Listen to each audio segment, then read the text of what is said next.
Well, we come to the last in our series entitled Aspects of Love. And on this Mothering Sunday, we are also looking at verse 8, which is love never fails. Of course, it's a statement, and it means love always has an impact. But it also means love never fails in terms of fading away. Love will never pass away. It won't disappear. It will always be.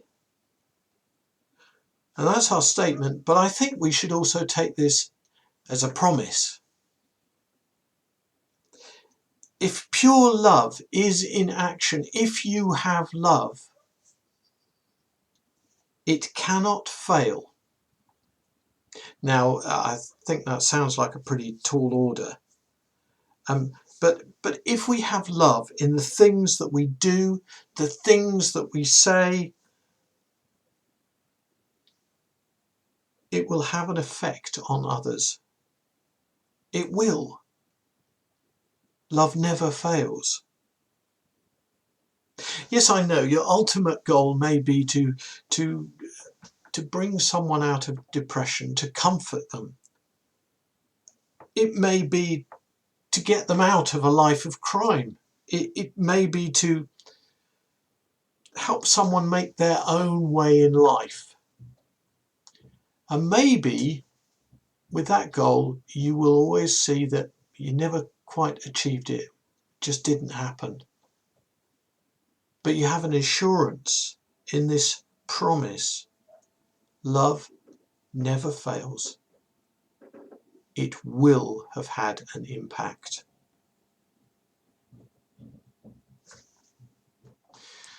I'd like to digress for a moment as I look at the fact that we as mothers, as parents, as community, as a church, we have a role as teachers. We have a role as role models. But can you imagine what we heard earlier from Psalm 19 being reflected in a conversation between a mother or a father and a child? Let's just have a quick look at Psalm 19. I'm just going to look at verses 7 and 8. And here we have David saying, "The law of the Lord is perfect, converting the soul." Can you imagine? Son says to mum, "Your rules are brilliant and they make me a better person." Which I think is what I would read into the first part of verse 7. And the second part of verse 7, "The testimony of the Lord is sure, making wise the simple." And so here I am, Dad, looking at you, and the things you tell me are on the button, and everyone learns from you.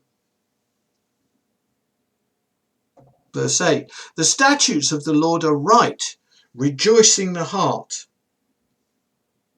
Hey, Mum, all your guidelines are right, which fills me with joy. I don't think we're going to hear that. Or the end part of verse 8, "The commandment of the Lord is pure, enlightening the eyes." So we can imagine Mum's command, selfless, honest. My eyes light up whenever she tells me off. I think not.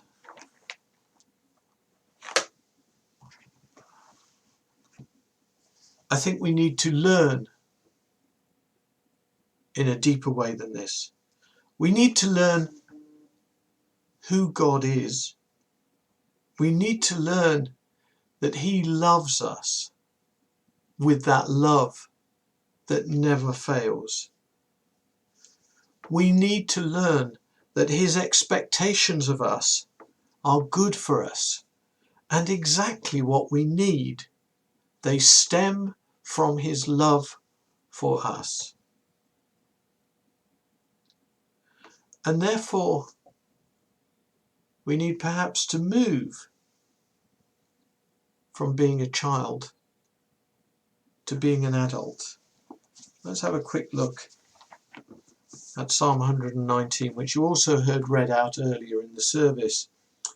Psalm 119, verse 103 to 105. How sweet are your words to my taste, sweeter than honey to my mouth. Through your precepts, your laws, your rules, I get understanding, and therefore I hate every false way. And then that wonderful, wonderful verse 105. Your word is a lamp to my feet and a light to my path. I think I'm going to read that again. Your word is a lamp to my feet and a light to my path. There, love has not failed. Love has got through to the psalmist. So the psalmist understands,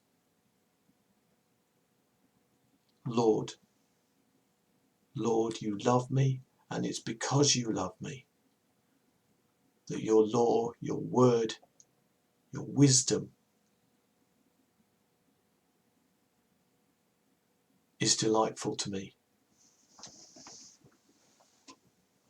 And going back to 1 Corinthians 13, we find ourselves reflecting on this same theme as I read not only from verse 8, love never fails, but then I read verses 11 and 12. When I was a child, I spoke as a child. I understood as a child. I thought as a child. But when I became a man, I put away childish things. For now we see in a mirror dimly, but then face to face. Now I know in part, but then I shall know just as I also am known. We need to grow up in this love. We need to understand the source of this love. We need to grow up and come to God, the source of all things, including love. And now abide faith, hope, love, these three. But the greatest of these is love. Amen.